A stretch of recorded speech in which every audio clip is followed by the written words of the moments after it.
A ver, miren, a mí me despidieron. Así, sin más. Un día normal. O lo que parecía serlo. Me llamaron a la oficina de Héctor. Él era el gerente general, un tipo nuevo, de esos que llegan con ideas frescas, y una sonrisa que no te llega a los ojos. Su oficina, impecable, fría, con esa vista espectacular de Quito que yo apenas notaba ya de tanto verla. Yo me senté, las manos cruzadas en mi regazo, intentando parecer tranquila, aunque por dentro ya sentía algo, una especie de premonición. Héctor se aclaró la garganta, con esa voz monótona que usaba para las reuniones aburridas. Soltó la frase, la misma que escuchas en todas las películas y que nunca crees que te va a tocar a ti. Clara, la empresa está atravesando una reestructuración estratégica para optimizar recursos. Hemos decidido eliminar tu posición de jefa de proyectos. Lo dijo como si leyera un guión, sin una pizca de emoción. Yo no mostré nada. Ni sorpresa, ni tristeza, ni rabia. Solo lo miré, registrando cada detalle. El cuadro, torcido en la pared, el brillo de su reloj, la forma en que sus ojos esquivaban los míos. Y luego vino la estocada final, el detonante que lo cambió todo. El cese es efectivo a partir de hoy, añadió. Hoy. Fue como si me hubieran echado un balde de agua helada, pero por dentro. Hoy. Justo hoy. Hoy era el día límite. El último día para enviar la licitación más grande del año. Ese proyecto al que le había dedicado las últimas 8 semanas de mi vida. Noches sin dormir, fines de semana, sacrificados. Todo para tener ese documento técnico final, crucial para el envío. Y ese documento, ese bendito documento, estaba bajo mi clave, esperando mi validación final para ser cargado al portal de la licitación. Por dentro, una furia helada se encendió. ¿Cómo se atrevían? ¿Hoy? Después de todo lo que había hecho, pero esa rabia, créanme, se mezcló con una calma gélida, casi analítica. Mi mente de ingeniera, esa que siempre busca soluciones y detecta fallos, empezó a procesar las implicaciones.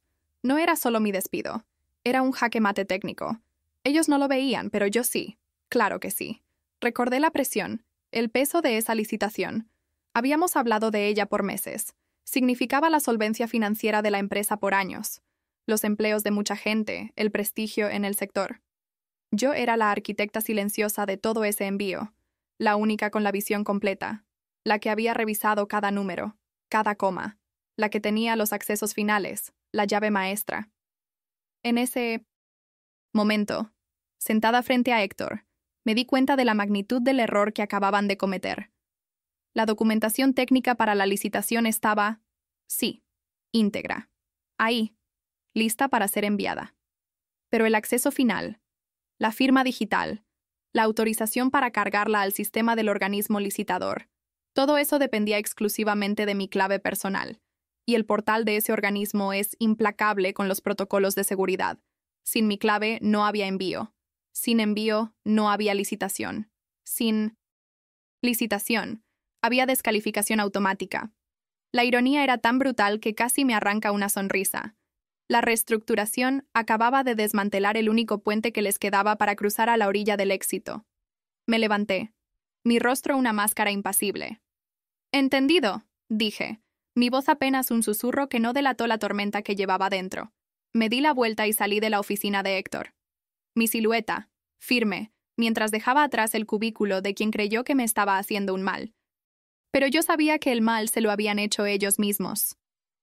Llegué a mi apartamento en Quito arrastrando los pies. La caja con mis cosas, apenas unas cuantas fotos y un par de libretas viejas, la dejé caer junto a la puerta. El sobre del finiquito, un papel tan frío y oficial, lo puse sobre la mesa de café. Las luces de la ciudad, allá afuera, brillaban a través de la ventana como si nada hubiera pasado, como si mi mundo no se hubiera puesto patas arriba hace unas horas. El shock inicial de la noticia se había ido desvaneciendo en el camino, dejando un vacío amargo, una sensación profunda, pesada, de injusticia. Me senté en el sofá, me abracé a una almohada. Miré mis manos. No estaban marcadas por el trabajo manual, por callos o heridas. Estaban lisas, Pero si pudieran hablar, contarían las incontables horas tecleando, diseñando soluciones, resolviendo problemas complejos que nadie más podía descifrar. La traición, sí, se sentía como un puñal clavado por la espalda. No era solo un despido, era un borrón y cuenta nueva de años de mi vida. Recuerdo cuando empecé en esa empresa. Era una chica joven, recién salida de la universidad, llena de ambición y de esa fe ciega en la visión de la compañía. Creía en lo que hacíamos. Me entregué en cuerpo y alma. ¿Cuántos proyectos salvé de la ruina? No lo sé, perdí la cuenta. Pero sé que muchos de esos éxitos se lograron gracias a mi ingenio, a mi persistencia, a mi capacidad para ver dónde estaba el error antes de que explotara. Pasé noches enteras en la oficina, entregando planos a tiempo, corrigiendo errores de otros que luego se llevaban el crédito. Vacaciones pospuestas, fines de semana sacrificados, eventos familiares perdidos, todo por el bien de la empresa, como decían ellos. Los elogios, sí, llegaban de vez en cuando, pero siempre en privado, siempre un susurro en un pasillo o un correo electrónico discreto. Nunca en público, nunca con el reconocimiento que realmente merecía. Yo era la base invisible. Esa es la mejor forma de describirlo. La que garantizaba que el motor funcionara sin fallos, que el edificio no se viniera abajo. Mientras otros se llevaban el mérito de construirlo, yo era la que hacía que los cimientos fueran sólidos y que la estructura se mantuviera en pie. Mi trabajo no era visible en el frente, en las presentaciones ostentosas o en los discursos rimbombantes. Pero sin él, nada avanzaba. Yo conocía los entresijos, los atajos, las trampas burocráticas, los códigos secretos que hacían que todo engranara a la perfección. Era la que sostenía los hilos, y luego llegó Héctor, el nuevo visionario, como se presentaba. Un hombre que llegó con la motosierra de la reestructuración, sin entender que estaba cortando las raíces mismas de la empresa. La indignación me subía por la garganta. No solo me subestimaron a mí, Clara González, la ingeniera que les había dado lo mejor de sí. Subestimaron la complejidad del trabajo que yo hacía, la intrincada red de procesos que yo manejaba, los sistemas que yo había ayudado a construir y mantener. Pensaron que era fácil reemplazarme, que mi puesto era prescindible. El agotamiento, la desilusión, todo eso se me vino encima. La sensación de haberlo dado todo por una entidad que, a la primera oportunidad, me desechó sin piedad, como una pieza de maquinaria vieja que ya no les servía.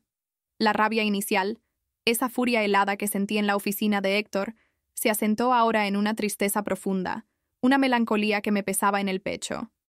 Pero, extrañamente, esa tristeza también se mezclaba con una frialdad calculada, como el acero. Me levanté del sofá, fui hacia la ventana y miré la ciudad. Las luces ya no parecían parpadear sin significado. Ahora tenían un nuevo brillo, un nuevo mensaje. La tristeza se iba diluyendo, mezclándose con una creciente convicción. No van a salirse con la suya, murmuré. Y en esa frase, en ese hilo de voz apenas audible, el dolor empezó a transformarse en algo más duro, más resistente. Miré mis ojos, en el reflejo oscuro de la ventana, y vi una chispa de resolución que empezaba a brillar. Esto no se iba a quedar así. El cielo de Quito empezaba a teñirse de naranja por el amanecer. Había pasado toda la noche en la ventana, mirando la ciudad, dejando que el dolor y la tristeza se fueran evaporando con la oscuridad. Ya no sentía esa punzada en el pecho, ni la rabia ciega. Ahora en su lugar había una resolución fría, calculada, como el acero. La Clara herida, la que se sentía traicionada, se había ido. En su lugar estaba la ingeniera analítica, la que evaluaba un problema complejo y buscaba la solución más eficiente, la más devastadora. Las emociones, por ahora, las había guardado en un cajón. Mi mente, esa que siempre me había servido para desentrañar los sistemas más intrincados, era ahora una computadora procesando datos, anticipando cada movimiento. Esto, lo entendí con una claridad brutal, era una guerra profesional, y yo no iba a ser la primera víctima. La convicción se asentó en mi estómago, dura y pesada. No podía permitir que esto quedara impune. No era solo por mí, Clara González, la empleada despedida. Era por la ética profesional, por la justicia kármica, si quieren llamarlo así. Héctor no solo me había despedido, había desestimado años de mi conocimiento, de mi sistema de trabajo, de los procesos críticos que yo había mantenido a flote. Y yo sabía, con una certeza absoluta, cuál sería la consecuencia de ese desprecio. Mi mente empezó a revisar el protocolo de la licitación con una claridad cristalina, como si estuviera viendo un diagrama de flujo perfecto. Cada paso, cada firma, cada clave. La empresa siempre había dependido de mí para el toque final, para la validación última de cada documento. Era, como ellos decían a veces, un cuello de botella, pero también era una garantía inquebrantable de calidad y cumplimiento. Yo era la responsable final, la que ponía el sello de aprobación. Y entonces, el plan empezó a perfilarse, sin prisa, sin estridencias. La idea no era destruir a la empresa. Eso sería sabotaje, y yo no era una saboteadora. La idea era simplemente no salvarla. Dejar que se ahogaran en su propia ineptitud, magnificada por la ausencia de quien los sostenía. Mi arma sería la propia burocracia, el sistema que ellos mismos ayudaron a construir y que yo conocía a la perfección. No era un acto de maldad. Era una estricta y muy calculada observancia del protocolo. Recordé el punto de quiebre. Yo había dejado toda la documentación final bajo mi clave personal en el sistema interno de la empresa. Era un procedimiento estándar, de toda la vida, para proteger la propiedad intelectual y asegurar que solo la persona autorizada finalmente liberara los archivos. Era mi firma digital, mi responsabilidad legal. Esos archivos ahora eran un tesoro enterrado. A la vista de todos, sí, pero encerrado en una caja fuerte cuya llave solo yo poseía. Y la empresa, al despedirme, había tirado la llave al río. Decidí que mi siguiente movimiento clave sería asegurarme de que el organismo licitador estuviera oficialmente al tanto de mi cese de funciones. Esto no era malicia, repito. Esto era protocolo puro y duro. Si la persona designada para el envío final ya no trabajaba para la empresa, la entidad reguladora debía saberlo. Esto anularía cualquier intento de la empresa de alegar que el envío fue válido sin mi autorización. Lo veía como un acto de profesionalismo final, aunque sabía que el subtexto sería devastador para ellos. Sabía, con total certeza, que nadie más en la empresa tenía mi nivel de acceso o mi autorización específica para esos códigos. Y no había tiempo para capacitar a alguien. No era un error humano lo que había ocurrido. Era una falla sistémica creada por una decisión precipitada y, sobre todo, arrogante. Habían cortado la rama en la que estaban sentados. Con una calma que me sorprendió incluso a mí misma, abrí mi laptop. No para buscar trabajo, no aún. Lo que iba a redactar era un correo electrónico formal, protocolario, que sellaría el destino de la empresa. El sistema tiene reglas, pensé, mis labios formando una casi imperceptible sonrisa. Y hoy, esas reglas jugarán a mi favor. Mi mano se detuvo un instante sobre el teclado antes de empezar a teclear. Una mirada fría de anticipación brillando en mis ojos. El amanecer terminaba de iluminar la ciudad, y con él, mi plan empezaba a tomar forma. El día después de mi decisión, me moví por el apartamento con una quietud que a mí misma me sorprendió. No había prisa, solo una meticulosa ejecución de lo que yo llamaba mi no plan de venganza. La luz de la mañana, ya bien alta, entraba por mi ventana, iluminando el pequeño espacio que había convertido en mi centro de operaciones improvisado. La laptop sobre la mesa, algunos papeles esparcidos y mi mente, funcionando a toda máquina. Lo primero fue la verificación exhaustiva de cada protocolo. Me sumergí en la normativa, tanto la interna de la empresa, que yo conocía al dedillo, como la externa del organismo licitador, que era mi verdadera arma. Revisé cada punto, cada coma. La necesidad de la firma digital del jefe de proyecto, los plazos inamovibles, los métodos específicos de acceso y carga al portal. Confirmé la robustez de la seguridad del portal y las consecuencias de cualquier intento fallido o sospechoso de acceso. Cada detalle era una pieza del rompecabezas que se estaba armando, y yo las encajaba con la precisión de una cirujana. Era como estudiar el manual de instrucciones de un explosivo, sabiendo exactamente dónde estaba el detonador. Luego vino el envío clave, la notificación al licitador. Redacté el correo electrónico con la mayor precisión posible, sin una sola palabra de más, sin una pizca de emoción. El tono era conciso, profesional, casi robótico. Quería que fuera un acto puramente burocrático, desprovisto de cualquier atisbo de rencor o drama personal. Con la presente y en cumplimiento de mis obligaciones profesionales, les informo que a partir del 15 de mayo de 2024, mis funciones como jefa de proyectos en nombre de la empresa, que omití mencionar para el testimonio directo, han cesado, tecleé. Luego añadí la parte crucial. Por lo tanto, cualquier trámite o comunicación referente a la licitación, nombre de la licitación, que requiera mi autorización o clave personal, deberá ser reasignado por la empresa con la debida antelación y bajo su exclusiva responsabilidad. Adjunté la carta de mi licencia. Despido que Héctor me había entregado, como prueba oficial de mi cese. Era un acto de burocracia pura, sí, pero sabía que su efecto sería demoledor. No era un grito, era un susurro que se convertiría en un trueno para ellos. Mientras escribía, mi mente revisaba los archivos que había dejado en el sistema de la empresa. Me aseguré de que, aunque el contenido en sí fuera visible para cualquiera que tuviera acceso a la red interna, el envío final y la validación formal dependieran indefectiblemente de mi clave personal y mi firma digital. Era como dejar un tesoro a la vista, brillante y tentador, pero encerrado en una caja fuerte cuya combinación solo yo conocía. Y la empresa, al despedirme, había tirado la llave al río. No había copia. No había respaldo que no pasara por mí.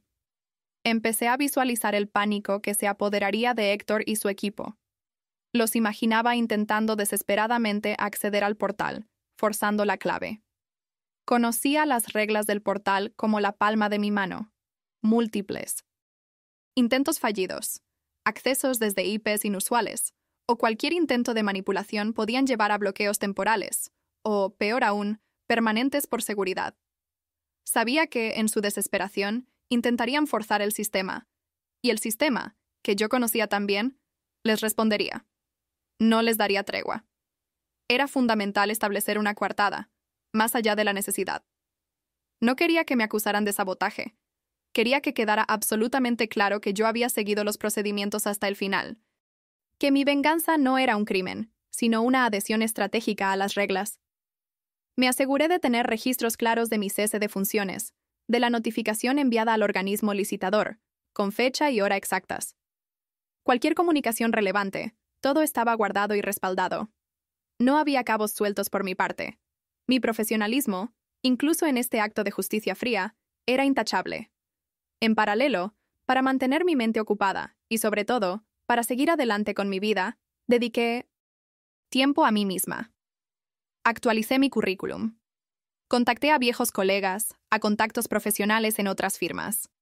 Empecé a sembrar las semillas de mi futuro, independientemente del desenlace de mi ex empresa. Esto me otorgaba una sensación de control, una confirmación de que estaba por encima del drama que había orquestado. No era una víctima, era una estratega. Con una sensación de satisfacción tranquila, pulsé «Enviar» en el correo al organismo licitador.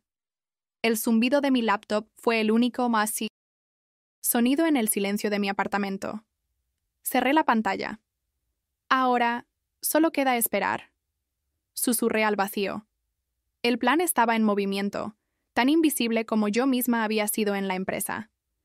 Pero esta vez, mi invisibilidad no sería mi debilidad, sino su perdición. Mientras el sol de Quito se alzaba sobre mi ventana, yo no estaba en la oficina. Pero sabía, con cada fibra de mi ser, lo que estaba ocurriendo allí. Me imaginaba a Héctor, en su impecable despacho, con esa vista a la ciudad que tanto le gustaba. Seguramente estaría mirando su reloj, sintiendo cómo las manecillas avanzaban sin piedad. Abajo, en la zona de proyectos, el ambiente debía ser palpable, una mezcla de sudor frío y desesperación. El equipo, el mismo con el que yo había trabajado codo a codo, debía estar intentando acceder a esos archivos finales para la licitación. La fecha límite de envío se les venía encima como una avalancha. Yo lo visualizaba. El equipo, bajo la supervisión de algún director estresado que ahora intentaba llenar mis zapatos, Se encontraría con la carpeta final de la licitación. Abrirían los documentos, verían el contenido. Sí, todo estaba allí. Perfecto. Listo. Pero entonces, la sonrisa se les borraría del rostro. El archivo de envío oficial, ese que requería la validación final, estaría bloqueado por mi firma digital. Mis primeros intentos de acceso, lo sabía, serían fallidos. La frustración empezaría, lenta, transformándose en una alarma silenciosa que iría creciendo. Luego vendrían las llamadas frenéticas al departamento de TI. Necesitamos acceso a la clave de Clara, ya. Es una emergencia, gritarían.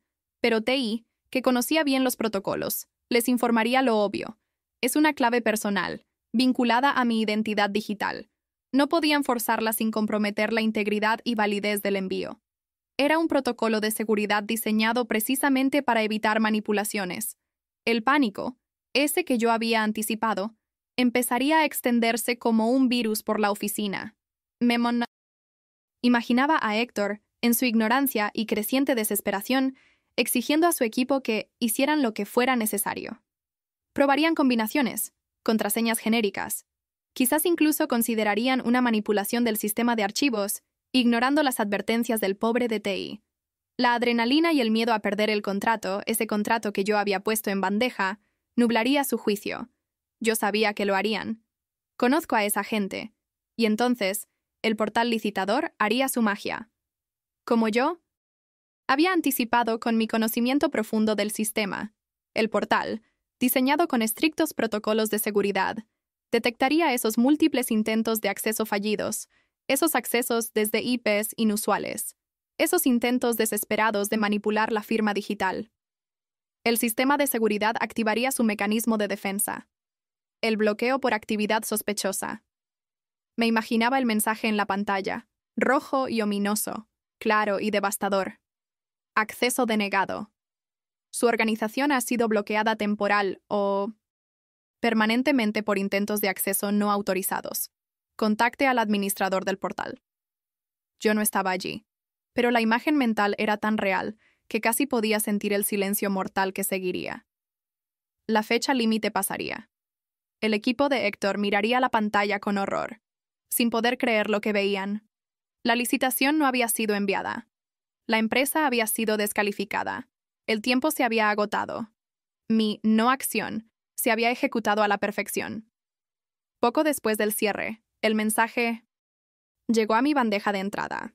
No era para mí, por supuesto, sino una copia de la notificación oficial que el organismo licitador había enviado a la empresa. La recibí porque, en mi correo de cese de funciones, había solicitado mantenerme informada sobre el estado de la licitación por razones de transparencia profesional, una jugada que ahora se revelaba maestra. El comunicado decía: lamentamos informarles que su propuesta para la licitación, nombre, ha sido descalificada por no sea cumplir con los requisitos técnicos de presentación en tiempo y forma, ni por la validación de la firma digital del responsable del proyecto. Se adjunta notificación de cese de funciones del profesional registrado. Ahí estaba. La confirmación. Mi correo había sido la estocada final, el último clavo en su ataúd de arrogancia. Me imaginaba el rostro de Héctor, contraído, una mezcla de ira y terror. Había perdido. La pantalla de la computadora, mostrando el mensaje de descalificación, era su epitafio. El ambiente en la oficina se volvería gélido. El silencio sería ensordecedor. La trampa de mi no acción, esa que había tejido con hilos de protocolo y conocimiento, se había cerrado perfecta y silenciosamente. Mi venganza no fue un acto de destrucción, sino la simple y devastadora consecuencia de mi ausencia. El dominó, como yo había previsto, empezó a caer. No estaba en la oficina, claro, pero la noticia de la descalificación de la licitación sacudió a la firma de ingeniería como un terremoto de categoría 9. No hizo falta que nadie me lo contara con detalles. Sabía cómo funcionaban las cosas allí y cómo reaccionarían. El caos, la negación, todo se estaba desatando. Me imaginaba a Héctor, histérico, convocando una reunión de emergencia con los directivos principales. Lo podía ver, moviendo las manos, intentando desviar la culpa. TI no fue lo suficientemente rápido, diría, con esa voz que se le ponía aguda cuando estaba estresado. El equipo no encontró una solución a tiempo. O, el portal es demasiado restrictivo, no nos dio margen. Pero la evidencia, la dura y fría evidencia, era innegable. Mi correo al organismo licitador, ese pequeño acto de burocracia, lo había magnificado todo. Ahí estaba, en blanco y negro, la prueba de que la decisión de despedir a Clara González, sin un plan de contingencia para la licitación, un riesgo crítico que solo yo manejaba, había sido suya y solo suya. Él había cortado la rama, y ahora se caían con ella. Los directivos, esos que siempre me vieron como una pieza más del engranaje, debieron darse cuenta enseguida de la magnitud catastrófica de lo ocurrido. No era solo un contrato multimillonario perdido, de esos que aseguran la solvencia de la empresa por años. Era mucho más.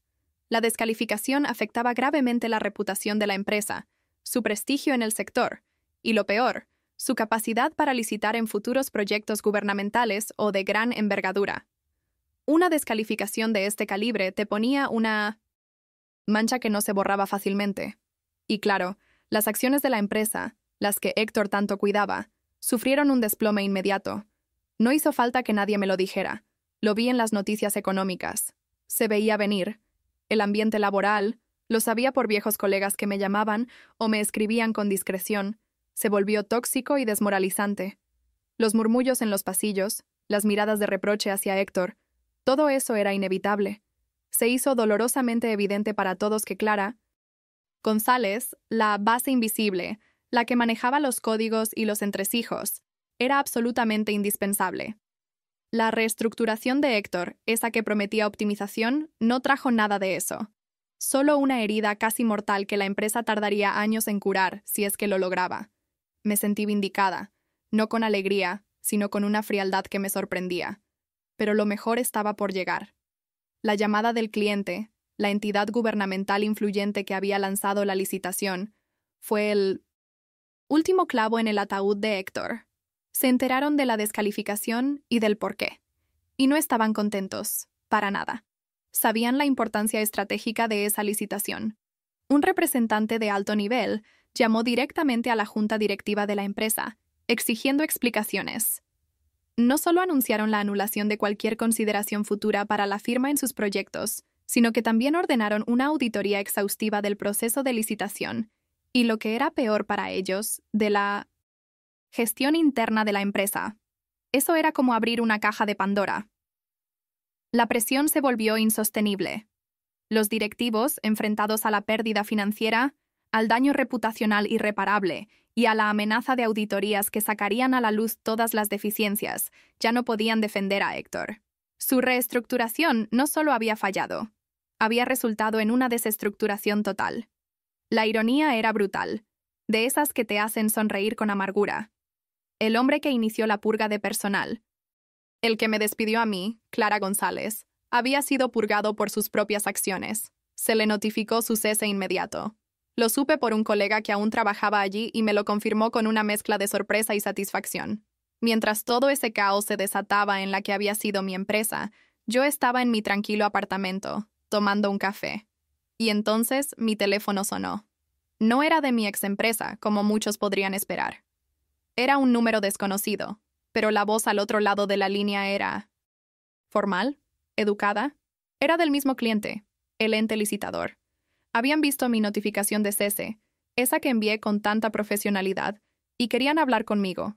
Yo, Clara González, la ingeniera invisible, la que habían desechado, era ahora la clave para que ellos entendieran lo que había pasado. Sonreí. Mi silencio estratégico había hecho más ruido que cualquier grito. Había funcionado a la perfección. La oficina de Héctor, lo supe después, quedó vacía y desolada. Su nombre retirado del directorio como si nunca hubiera existido. Mientras tanto, yo me preparaba para esa reunión. Una sensación de justicia fría, limpia, recorriéndome por dentro. No había euforia, solo una profunda calma. La llamada del cliente, la del organismo licitador, fue el inicio de mi verdadera reivindicación. Me preparé para esa reunión con una calma que venía de la confianza en saber que había hecho las cosas bien. No había resentimiento en mi rostro, solo una profesionalidad impecable. Elegí mi ropa con Sobriedad, como quien va a exponer hechos, no emociones. Era el momento de que la ingeniera invisible se hiciera visible. Cuando llegué a la sala de reuniones, estaban los representantes del cliente y un par de auditores. Me saludaron con respeto, algo que no había sentido en mi antigua empresa en mucho tiempo. Me senté y empecé a hablar. Con una claridad impresionante, expuse la secuencia de los eventos. Expliqué el proceso técnico de la licitación, cada paso, cada requisito. Detallé los estrictos protocolos de seguridad del portal del licitador, esos que yo conocía al dedillo. Hablé de mi rol específico como jefa de proyectos en la validación final, esa que solo yo podía hacer. Y claro, les dije el momento exacto de mi salida de la empresa, ese día fatídico. Presenté mi registro, la copia de esa notificación que envié al organismo licitador el mismo día de mi despido. Ahí estaba la prueba, en blanco y negro, de que había actuado con total profesionalismo. Mi testimonio fue crucial. Era esclarecedor e irrefutable. Confirmé que la empresa, al no poder acceder a mi firma digital y al intentar forzar el sistema, había sido la única responsable de la descalificación. No era una opinión, era un hecho técnico.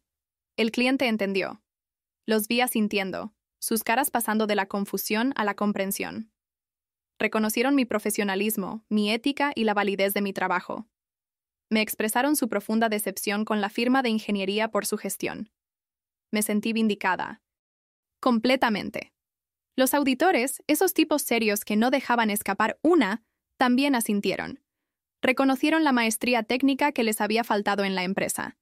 Era como si finalmente vieran el valor real de esa base invisible que yo había sido.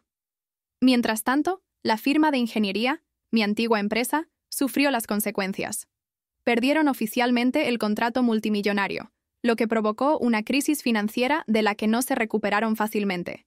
Su reputación quedó seriamente dañada, y se vieron obligados a una reestructuración, pero esta vez, una real y dolorosa, de toda su estructura técnica y de gestión. Fue la factura de la arrogancia de Héctor. Y hablando de Héctor, él fue el chivo expiatorio definitivo. Su carrera en el sector quedó comprometida, marcada por la incompetencia que él mismo orquestó.